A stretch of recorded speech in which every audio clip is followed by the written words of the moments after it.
Sean Dustin spent time in federal and state prison for drug trafficking and fraud. Upon release in 2006, he had nothing but the clothes on his back, a bag of mail, and legal paperwork. In 2010, he kicked a long-time methamphetamine habit and started the long climb back up the ladder of life. This is the Nowhere to Go But Up podcast. If you want transparency and authenticity, you're in the right place. This is the Nowhere to Go But Up podcast, and this is Sean Dustin.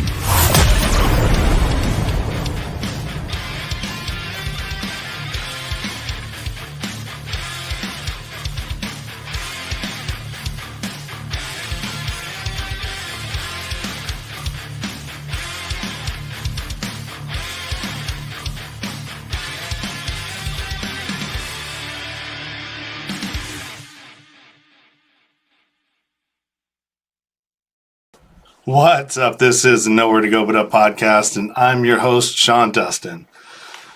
If this is your first time joining me, welcome. If you're returning, welcome back. It's good to have you with us this evening. I got a packed evening tonight. I've got 3 back-to-back shows for you lined up. One at 6, which is right now, one at 7, and one at 8. So, first of all, if you're enjoying what I'm doing, do me a favor and subscribe, rate, and review on your favorite podcast platform. That helps me to become more visible on those platforms themselves. If you like the streaming app that I'm using, use my affiliate link. All of the links that I'll be sharing with you through this app will be available in the description below. So use that affiliate link. I'll get $10. I'll get $10 off at some point, but you'll get $10 off as well. All the ways to connect to the show will be available in my Linktree, which are in the show notes or the description. An announcement to make: I will be on Clubhouse on Wednesdays at 10 a.m. Eastern Time with Maria Daniels from the Successfully Chaotic podcast. Her and myself do a podcast intro Q&A room, basically to get to know other podcasters and other shows and to get questions answered as far as like tech, monetizing, marketing, branding, any of that kind of stuff.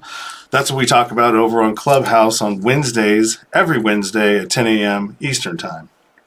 My goal this month is to hit 2,000 downloads. I hit 1,800 last month, so 2,000 is what I'm looking for this month. With a little over 10 days to go, if you could do me a favor, hit my Linktree and find a podcast platform that works for you and check out some of my older content, and let's see if we can't hit 2,000 this month. I also want to shout out to new Patreon subscribers, Carlos Baisden and Joy Barcroft. And Joy also gave a generous donation to the show, so thank you, Joy. We appreciate that. My guest this evening is David Selvin. And I know David from my Toastmasters group. We are both fellow Toastmasters in the same group. So I'm going to bring him on over here. Hey, What's up, David? How you doing? I'm good. How are you? Wonderful. Awesome, man. Sorry for that long announcement there. I had a little more than I wanted to get on there. So, yeah, how I know you is through Toastmasters, and how I know your story is you gave an icebreaker speech, and basically your story, your backstory was what was the content or the substance of that speech. And it was really moving, and you know, you and I kind of share some of the similar backgrounds, so I definitely would like to have you tell the audience and the listeners your story. Sure. Question is, where do I start? Wherever you feel comfortable with, man. Well, so I grew up in Los Angeles originally, moved to the East Coast as a teenager, and started getting in trouble in Los Angeles. So my dad lived on the East Coast, so my mom figured, hey, maybe it takes a man to raise a man, so she moved me over to the East Coast to Boston, Massachusetts, and started getting in even worse trouble in Boston, and landed myself in some terrible situations. And but I made it out of all of that and turned it around. Awesome. Yeah, and you also, a really important part of your story I felt was the comeback, because at one point you found yourself homeless, you've been to jail, you've done some, you had a daughter or a son. I think your son was your first, right? No. So I had a daughter at I was 17 years old when my wife now was pregnant with my first daughter. I have three children. I have two daughters and I have a son. My son's the youngest. And so when I went to Boston, I ended up getting in a lot of trouble there and ended up going away as a juvenile and going away for 2 years. And when I came home, that's when I met my wife and we ended up having our first daughter at a young age. We were both in high school at the time. And so I ended up dropping out of high school just to work full time. And I mean, I didn't really care about school at that time, so I was just screwing up. Can I cuss on the show? I didn't know if I could Yeah, cuss. that's fine. Yeah, you can if you Okay. want. I like to be a little more natural. So, I was fucking up. Yeah. and and so when my daughter was born, that kind of changed my view on life. I kind of started feeling like I had more to live for. My first daughter was born. And so I started working full time, but then I kind of slipped back through the cracks and started messing up again. I ended up getting a job at an airport in Boston, Massachusetts, and they didn't want. This was before 9/11. They didn't want to give me the job because of my arrest record. And I talked to the head of Massport. Massport was the organization that kind of controlled the security clearance for the airport. And I ended up talking to the head of Massport and just telling them like, look, I need this job to feed my family. And so I ended up getting a job, and then I wanted a better job with flight benefits so I can travel back and forth to Los Angeles to see my family in California. And so I applied for Continental. I got hired. They hired me, and then they fired me. And they said, well, you fired because you don't have a high school diploma. So at that point, that's when I went back and started getting my GED. And then, started hanging back out with the same old friends and started getting into trouble and, started living back in that lifestyle. And when I first moved to California, back to California, this was back in 2009, I was supposed to have a job opportunity presented to me. That's why I came out here, moved my family out here, and things didn't work out. And we was down to our last dollar, so there was a couple months where we were homeless. Yeah, it's tough, man. So was that kind of the pivotal moment for you when you decided like, I need to change my life. This isn't working. I need to look for a better way, maybe a better path. Yeah, I mean that kind of started my entrepreneurialism. I mean, I guess I've always been an entrepreneur. I never really liked to work for anybody. I guess I never liked to take orders from anybody. I never liked for somebody to tell me what to do. I was just defiant. I was a rebel. And so when I hit rock bottom, I felt like that was rock bottom in my life. And that's the moment in my life that I always think about that keeps pushing me forward because I never want to be in that situation ever again. And I think at that point, I started thinking a little differently and started looking for more ways to learn and started reading more books and educating myself. And I came across a book called Think and Grow Rich by Napoleon Hill. It was an older brother I knew in Boston that always told me to read that book. And I just never read it until after that whole situation I was in California. And when I read the book, it just hit home. And it started teaching me to change my mindset and the way I think. It's something similar to whatever you focus on, you attract. What you focus on expands. And I struggle with that every day to this day. I mean, even today, there were certain things going on in my life today. And I'm like, why is this attracting to me? And then I'm like, well, I keep dwelling on it. And the more you think about, so if you think about all the wrong things will come to you. If you think about the right things, they will come to you as well. And it's not no mystical type of thing. It's just that we're all related to the universe. I believe uni means one, right? So it's one verse. We're just one creation. So we're all related. We're all one and the same.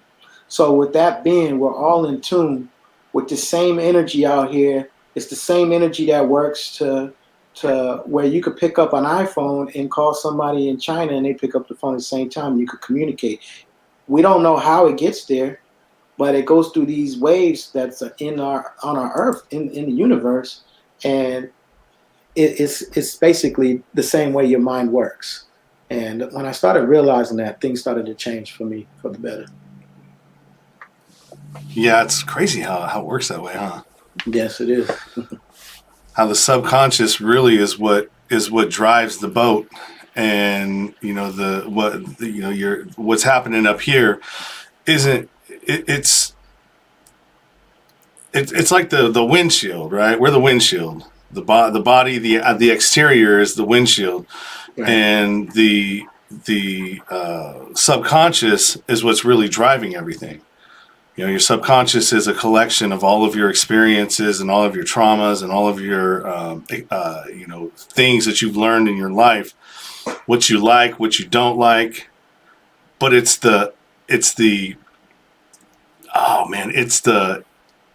what you know, right? Because there's sometimes, you're not 100% honest about everything that you. Not honest, but what I'm saying is like you don't.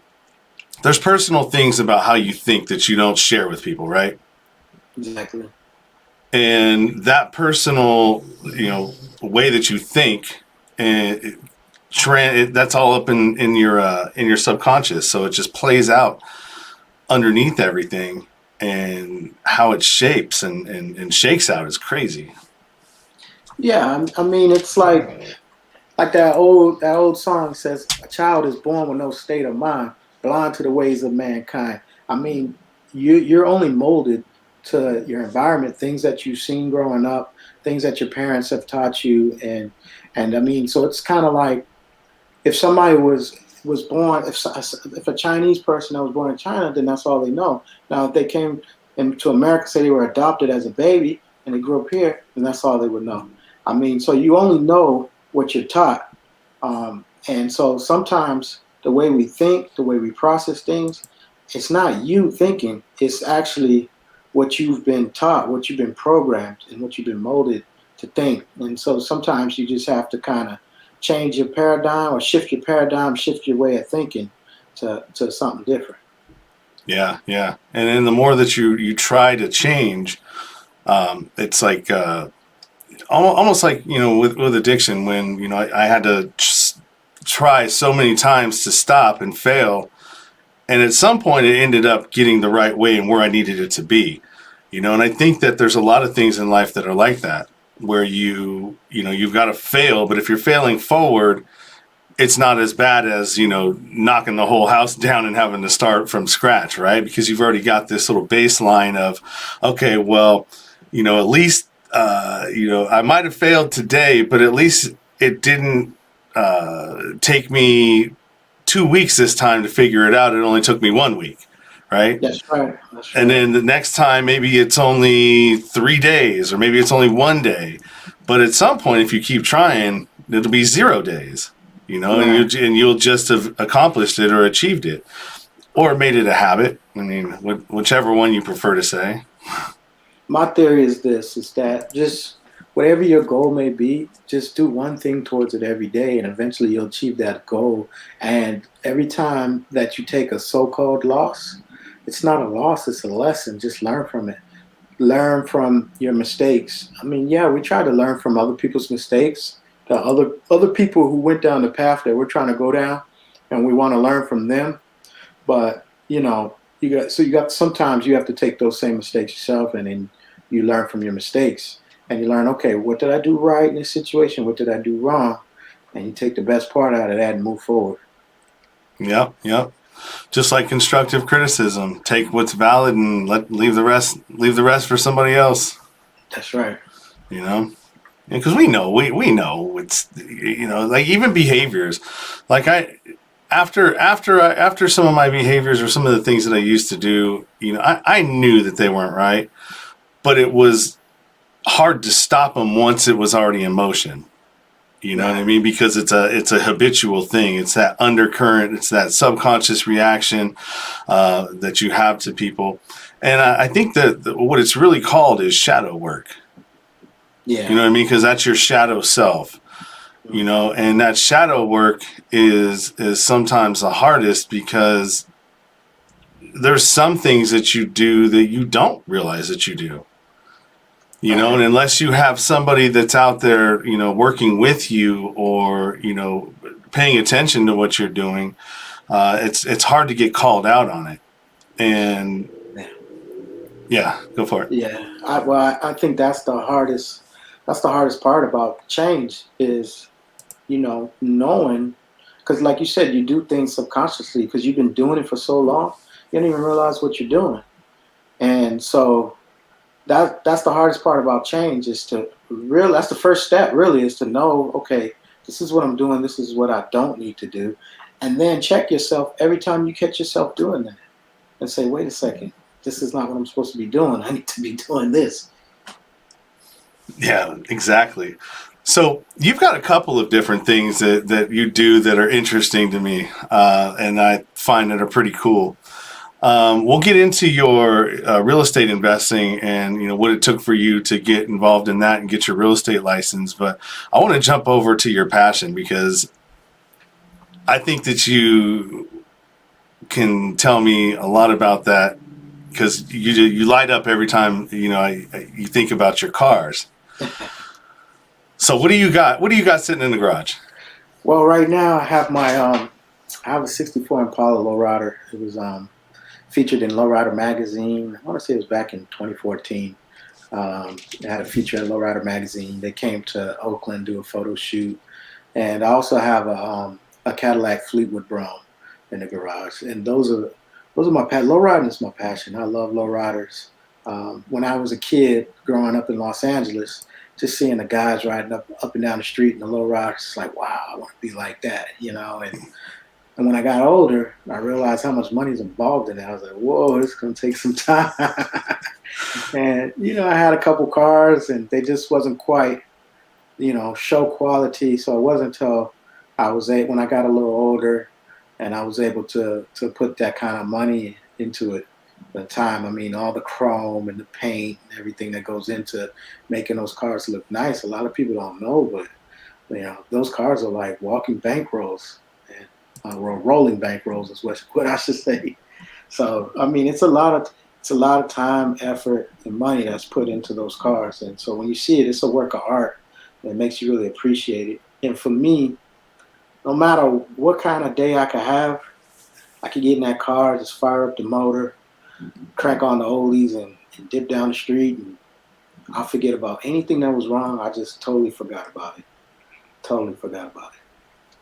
Yeah, you showed a picture, and I think it was a calendar cover or something. Yeah. Where you were hopping it. The thing was going like really high. That was cool, man. Yeah. Yeah, it gets up.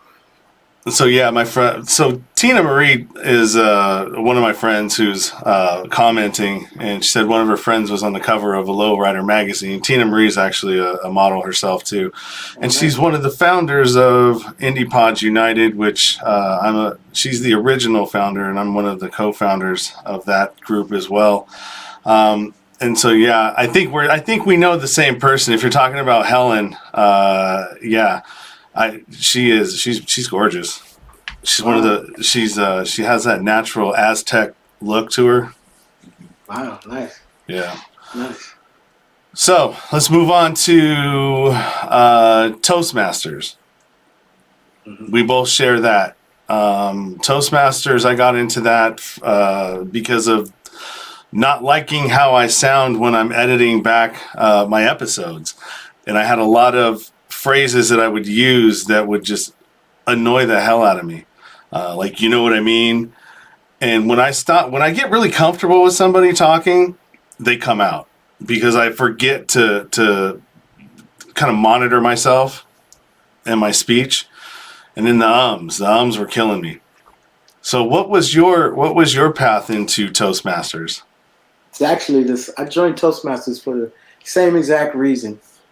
I know how to speak very well. However, I feel like it's just a front. And what I mean by that is not that I'm fake or anything like that, but it's just that first. And when I get comfortable, then the real me comes out, and you see that maybe I don't speak as educated as I should, and that's not a problem. I don't see anything wrong with that, because to me, that doesn't make a person educated or uneducated. However, for business, I like to speak a certain way, because unfortunately, people judge a book by its cover, and they say you only have, I think, 30 seconds or 50 seconds to make a first impression on somebody. So I just always want to just stay polished. So for me, it was just a way to actually just elevate myself and elevate my game, and just take myself to a higher level and challenge myself a little more. Because I'm the same way. I say, as fillers for me when I'm speaking, I say, you know what I'm saying? You know what I mean? And, see, I just said it again without even realizing it. You say it. So for me, it was just more so just to speak a little more professional, and I want to get into some other stuff in the future. I want to start doing some teaching, training, educational type courses and classes, as well as I'm entering into a higher realm of real estate, where I'm dealing with multifamily properties, and it's you rate with those type of deals. It's a process called syndication, where you're raising a lot of money and you're dealing with a lot of high net worth individuals. So I just want to make sure that I sound polished and professional at all times. No, you're absolutely right. You do get judged whether you like it or not. Right. There was a right there. Whether you like it or not, and being able to.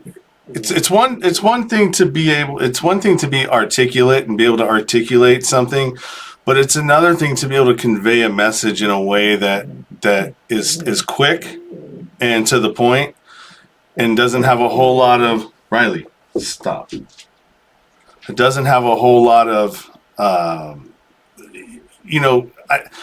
sometimes, because you only get, like you said, you only get a certain amount of time to make a first impression, but you also only get a certain amount of time for a pitch of some sort. Right. And like, I've tried to tell stories before. Like when I first started, I would go around and around and around before I'd actually get to what it was I was trying to say, until somebody who was actually a journalist that I was interviewing called me out on it. He's like, well, is there going to be a question here at some point? I was like, oh man, it was on a live interview too. I was like, damn, yeah, you're right. I gotta work on that. Yeah. When you get called out, that's the worst. Yeah, I mean, because you have an idea of what you think you look like, but you don't really know what everybody else is thinking or what you sound like to people. Yeah. When I was young, my mom, she was a part of Toastmasters. She worked for she's from the Caribbean. She's from the Virgin Islands, and she worked for the British Virgin Islands Tourist Board. And so she wanted to be able to try to speak a little more professional, and because speaking from the islands, she speak with a heavy accent, and so because of that, she was going to Toastmasters. So I remember that, and so when I wanted to speak a little better, I decided to join. And I actually joined Well, I never joined, but I participated in Toastmasters years ago, probably 8 years ago, and I just wasn't ready for it. It just wasn't for me. Honestly, I was just like, you know what, this is some nerd stuff. I didn't want to be a part of it, but I guess I've matured a little bit now.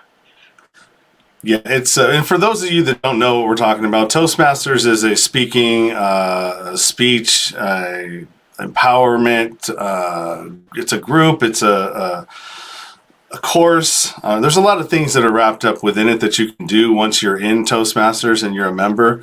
But it's probably the cheapest way that you can get training to speak that I've ever seen. I mean, so it's crazy what's available for you for the cheap amount of money that I think. I mean, was it $60 a year, $65 a year, something like that? Like that, yeah. Yeah, I mean, the quality of education you get in that specific arena is worth way more than that, I think. Yeah, I think so too.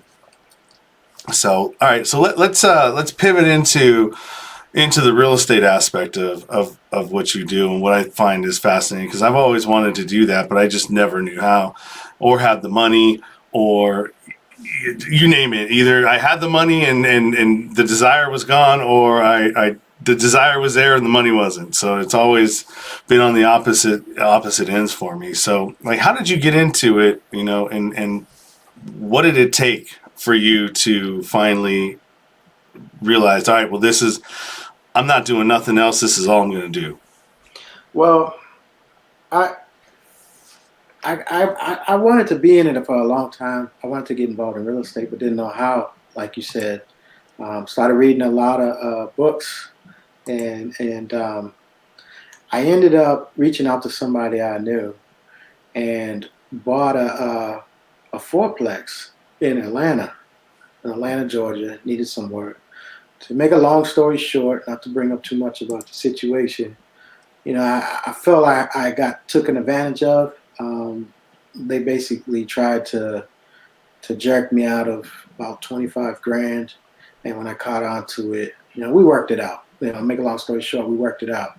However, that was the goal for me to say, I need to get educated. And I started trying to learn a little more. And that's when my wife actually put me on to some educational courses. And we started just learning more about that. And I didn't have really too much money to start. My first 2 properties, I actually came up with the down payment from credit cards. And we used a hard money lender for the bulk of the loan, and then we filled the gap, or we funded the gap is what they call it, with credit cards. That may basically come up with the down payment, closing costs, and holding costs, things like that. And what a hard money lender is, for those that don't know, I basically say they're like the loan sharks of the real estate business. Basically what it is just basically, it's usually a fund. They pull together a lot of money and they lend out money on real estate, but they do a lot of risky real estate deals, like a flip. If you flip a property, that's considered speculation. So because of that, it's a risky deal. I mean, yeah, you look at the numbers, but things could change at any time. That's how a lot of people lost their shirt back in the housing crisis, in the last recession. So because of that, they charge a very, very high interest rate. It's usually about 10%, 12%, and then it goes down. The more you do business with them, they'll lower the interest rate. And the loan is only interest-only loan, and so every single month you're paying interest only, and you pay off the loan once you sell the property. It's designed for a short-term loan, so you're never paying down the principal. When I say the principal, meaning you're never paying down the balance of the loan of the property. So that balance just stays there until you sell, and they get their money, pay them back. But in the meantime, while you're holding the property, you're paying them interest every single month. So I used that, and then I used credit cards actually to fund the gap. And so it was kind of the same thing. I didn't know how I was going to be able to do it. And then it was more so, don't worry about the how, worry about the why, and the how will come. Those are like things that I read in books and people told me and things like that. And that's what I did. And then I was just like, well, I don't even know how I'm going to pay the credit cards every month until I sell it. And where there's a will, there's a way. Just, you just gotta have a determined mind, a determined idea, and then things will fall in your lap. And that's kind of what happened. And so eventually it all worked out. So thinking outside of the box. Thinking outside the box, exactly. Getting creative. Sometimes you have to make the box. You have to create the box yourself. And just create it. And you'd be surprised the type of deals that come across the table right now. There's a property that's out of state in another state. It's 5 units, and they're willing to do seller financing on it, where they'll finance the property for me for a small down payment. So if I decide to go through with that deal, I wouldn't even have to deal with the bank. I'll just deal with the seller. We'll create a note and then pay it off. I think he wants to be paid off in 10 years. Well, the loan is due in 10 years, which means it'll be amortized over 30 years. So it'll be like a 30-year loan, but the balance of the loan will be due in 10 years. You're speaking French to me, man. I'm trying to listen to what you're saying about these numbers and the amortizing, and I'm just like, you started to lose me there first. I was drifting. Yeah, it's just big words for something simple. I mean, that's usually the way the world is. Um, you know, a lot of people, they try to make things more complicated than what it is. And I think that's silly. I guess I use these terminologies because that's what the industry terminologies are. So when I'm speaking to somebody on the phone or if I'm meeting with somebody, that's the terminologies I have to use. But it's something, all that is to say this. Somebody's like, you know what? Take this property and I'll loan you the money and check this out. Just pay me back in 10 years. But I'm going to pretend the loan was a 30-year loan. So that way your payments will be a little bit lower. And then in 10 years, you just pay me whatever's left over on the loan. That's it. So it's like all those big words for nothing. It means nothing. Well, that's cool, man. It's great that you were able to find something that allowed you to, A, not have a boss because you didn't like having one. B, you're able to take care of your family, and your 3 kids and put them through school. I know one of your daughters your oldest daughter is in college now, right? Yeah. My oldest is in New Orleans, at Xavier University, and then my younger daughter, she's actually graduating high school the end of this year, and she's going to Chicago to go to college. So how does that feel, man? How does that feel knowing that you played a part in making sure that they had the options that you didn't? Wow. I feel old, first off, that I got 2 daughters that one's in college, one's going to college. And then for me, it feels good. I mean, I can't say, so like my dad is educated. My dad, went to college, very educated man. And so I can't say that I came from, that kind of background where it wasn't available to me. It's just I chose the wrong options. And when my dad, he was the type of person where when I came to Boston, he was getting himself together. So when he was getting himself together, he basically was just like, look, just stay out of my way, do what you got to do. And so in turn, the streets kind of took me over. And so with the options there, I mean, I seen that it was there, but I chose the wrong way. My wife, she comes from a background where nobody's completed school or anything like that. So sometimes me and her, we just sit back and we're like, wow, we were the black sheep I was the black sheep of my family. She was the black sheep of her family. And now look at us, I mean, so we turned it around and it feels good. And sometimes we just sit back and we think about it and we just like, you know what? We're not as bad as we thought we was. I mean, we're some pretty good parents. I like to say I am, at least. Yeah, well, I mean, that's something to look up to for sure. I have a 3.5-year-old, and I'm always, everything is, trying to figure out how I'm going to navigate,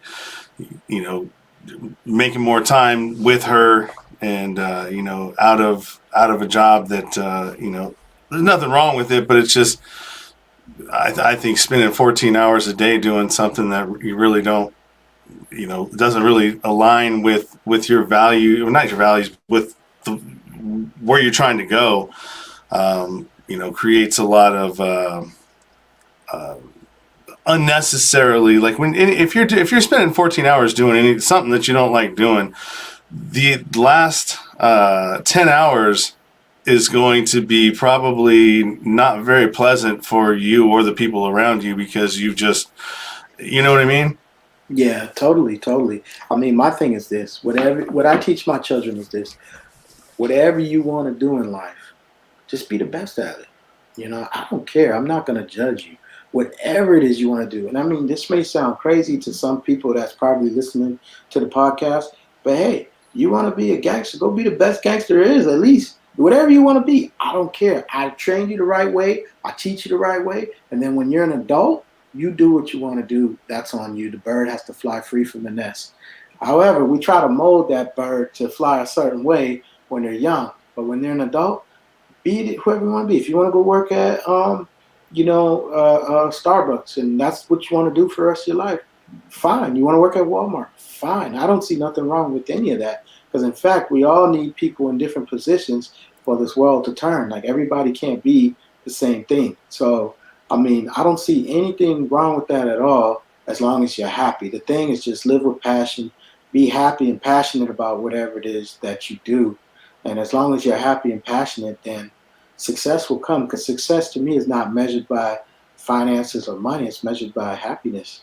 So if you're happy, there's so many people that have a lot of money but are miserable. And so, you have to decide what it is that you want to do that makes you happy. And to me, that's what success is. So I tell my children all the time, if they didn't want to go to college, that's fine with me. I tell them all the time, you don't have to go. They chose to go. They decided to go. I told them, I don't care. I didn't go to college. I'm okay. I turned out halfway decent. So, I don't care. I don't care if you guys don't go. I mean, can't do nothing. Like, don't just lay on the couch and just watch Netflix all day. Nah, that's not flying with me. However, whatever it is you want to do, just go do it. And so, I'm okay with whatever route a person takes, because you just got to find your destiny, whatever that may be. And so for me, it was just some people, they like the structure of working. They like going to a job. They like, a boss telling them what to do. They would be lost without somebody telling them what to do. That wouldn't be right for them. So, but for me, it was just different. I couldn't fit in that platform. Yeah, it makes sense. I'm going to ask you one more question before we wrap it up here. And I get another one at 7 o'clock rolling right into it. So I'm going to give myself just a little bit of a time there. Absolutely. With everything that's going on in the world and, COVID and people not, working and all this other stuff, there's a lot of speculation that, we're going to see some hard times real estate wise for folks being, evicted. The moratoriums are going to end. If people haven't been paying their mortgage up to this point and they're not working, I mean, that money's not going to just not going to appear. And the government's not going to say, okay, well, we're going to do a debt forgiveness across the board on that. And we're the only country that is not getting any relief from the government. Every other country is getting, paid, to stay home, basically. Mm-hmm. What do you see in the real estate market right now? Like, do you see any kind of telltale signs of what's to come? Yes. So, I mean, for one, commercial is all fucked up right now. Obviously, people are working from home. Commercial space is rough for people that own commercial. That's really bad. In the multifamily space, there was already, before COVID hit, it was starting to go into somewhat of a recession in the multifamily space. And then now this is going to make it worse. And then I see that, right now, we're in the Bay Area. So the market is hot here for single family residential real estate. The market's really hot here in the Bay Area right now. But I see things on the rise that's going to trigger it. And this is just my thoughts. Everybody thinks differently. But I feel like there's some major waves on the rise. I mean, people are not paying their mortgage. There's people not paying their rent. And in turn, those landlords are not paying their mortgage because people are not paying their rent. It all triggers. This goes back to what I was saying, how, we're all part of the universe. We're all one. So what you do affects this. What you do over here affects this person over here. And it's just going to all trickle in effect. And everybody's looking to the government for a bailout. And the thing is this: every time the government just prints money and just blows it out, it just inflates the dollar and just makes the dollar weaker. So that's not the answer. I mean, obviously, if you can't pay your rent or you can't pay your mortgage, then okay, you're on hard times. I get it. But there's a lot of people that's taking advantage of this whole situation. It's like, wait a second, I don't have to pay my rent. I could just say it's COVID. I don't have to pay my mortgage. I could just say it's COVID. And they're taking advantage of it. And that shit's going to catch up to them. It's going to hit the fan. I mean, everybody, these lenders, they want their money. And they hold the keys. They're the gatekeepers. And when they're going to figure out a way where it hits your credit, or, they say it's going to a forbearance, so it's going to be tacked on the back end. But I see it's going to create a lot of waves. But real estate lags on the economy. So the economy will do one thing at first and it'll have problems, and then real estate will lag like a year or two later. So you won't see it right away, but you'll see it a year or two down the road. You'll start seeing the effects of everything that's going on right here, which, depending on which way you look at it, can be something that make you think that the sky's falling, or you could say praise the Lord, this is opportunity time. It's time, so I say, well, I got this from Tony Robbins. He says, winter's, he used to say, winter's coming, winter's here, things like that. But when it's winter, see, everything is a cycle. So real estate's a cycle. Real estate goes up, then it goes down, it goes up, it goes down. The economy is a cycle. Everything's a cycle. If you look at the history, it's always, there's a couple of years, it's a 10-year, 10, 15, 20-year cycle of it going up, and then it's a cycle going down, then going up, then down. So because everything's a cycle, it's a season. Just like the seasons, like you have, summer, fall, winter, spring. So spring is like the new beginning, and then you have the summer, that's the time to shine, and then fall is the down cycle, and then winter is the rock bottom. And that's the way you have to look at it. So everything's in a cycle, and winter's here, and now it's, what are you going to do? Are you going to take advantage of the opportunities that's here, get educated, learn something new where you can take advantage of these opportunities, or are you going to complain about it and say, oh, the sky's falling, and not do nothing, and then let this opportunity pass you by? And that's the way you have to look at it and decide which one you want to do. Yeah, great advice. Last one. I thought of a question as you were talking about that. Do you think it will get as good as it was for the opportunities that they were back in 2009, 2010, where people were getting, homes at, $500,000, $600,000 homes for $250,000, $300,000? I don't think it's going to drop that bad, because that was it's going to drop, but I don't feel it will drop that bad because that was a different situation. They were giving bad loans. There were people buying properties that were not supposed to buy properties. These people could never afford the house they were in the first place. And that's not really the case now. So I don't think it's going to be that bad, but I do think it's going to take a hit. Good to know. Good to know. Because I'm going to be in the mood or looking for some real estate myself here at some point when this nonprofit gets up and going, and get the business part of that jamming. And I'm going to definitely be looking for some sort of a space, whether it's a big residential home or a facility of some sort, to do what I need to do there. So yeah. Let's we got about almost 6:45 here. Let's go through some of where we can find you at. So let's see. My company is Happy Home Legacy, happyhomelegacy.com. We have Instagram, Facebook, and Twitter. It's at Happy Home Legacy. And my Facebook is David Selvin, my name. My LinkedIn is David Selvin, which is my name. And I'm on Clubhouse, but I'm still learning how to use Clubhouse, and that's at Mr_Prosperity. And I also have an Instagram that's at Mr_Prosperity, which is just more of a personal page. You'll just see a lot of lowrider cars and car shows and things like that on here. So I got his links up here too as well. But all of that, if you go into the description of the episode, every place that he just mentioned and anywhere else that you can find David, except for the happyhomelegacy.com, that didn't make it in there, but I will show that up here again. Happyhomelegacy.com is the website where you can find David. You've got some book suggestions here. You suggested Think and Grow Rich by Napoleon Hill. Real quick, what stood out about that? Well, that was the book that changed my life. I feel it changed my thought process on the way I think, the way I look at everything. Because at the bottom line is this: no matter what you do, I mean, you can get educated with.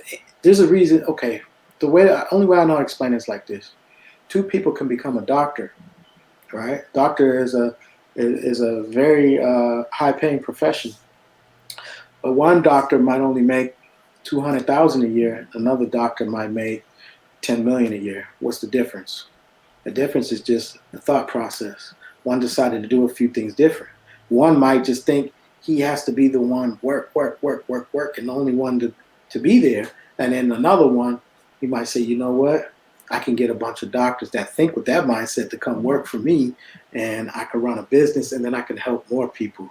So it's just really about, I mean, if you focus on, don't focus on so much what you get out of a situation, focus more on what can you bring to the table? How can you help? How can you give back? And then more abundance will come to you. That's very true. Very true. This podcast suggestion that you gave, so I actually applied for a video producer position for BiggerPockets. They were doing one of the in Brentwood, right off of the main Sand Creek there. There's a real estate. Oh, David Green. Yeah, David Green. He does something on BiggerPockets. So yeah, he's one of the hosts. Yeah, so they were looking for a video producer and a podcast producer, and so I was like, "Oh, I can do it," but they didn't want to pay that much, and I think they wanted a kid where they can just tell them what to do, and they're not going to go, "You're crazy." Yeah. So BiggerPockets. So actually, what you have on the screen there is actually two different things I listened to. So when I was filling out form, sending everything over, I didn't really know where to put it, so I just put them both in there. So Okay. One is BiggerPockets. I mean, that's a free way to learn about real estate, to learn what people are doing, get different ideas from people that are doing it.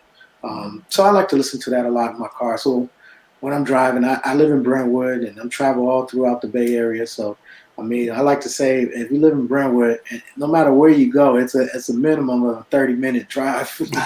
No matter which way you're going. And so I listen to a lot of audiobooks in my car. And if I'm not listening to audiobooks, I listen to BiggerPockets.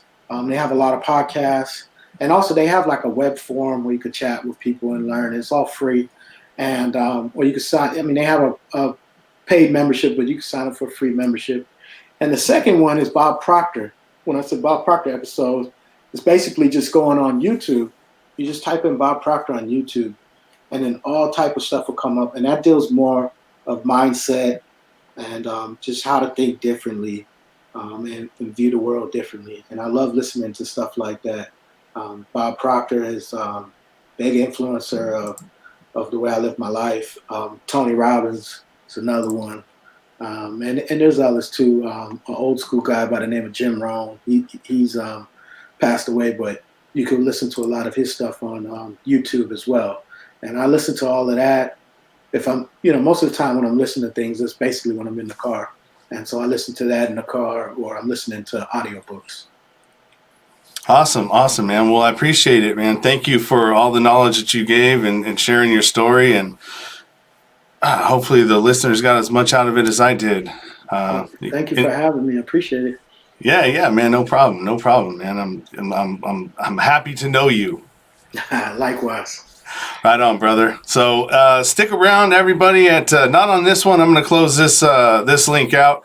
But at 7:00, I've got Deborah Gets Red Pilled, the host from that show, which is Adam and his mother-in-law, Deborah. That's a crazy duo. You're going to want to stick around and hear about that one. But until then, I'll check you guys out later. You've been listening to the Nowhere to Go But Up podcast.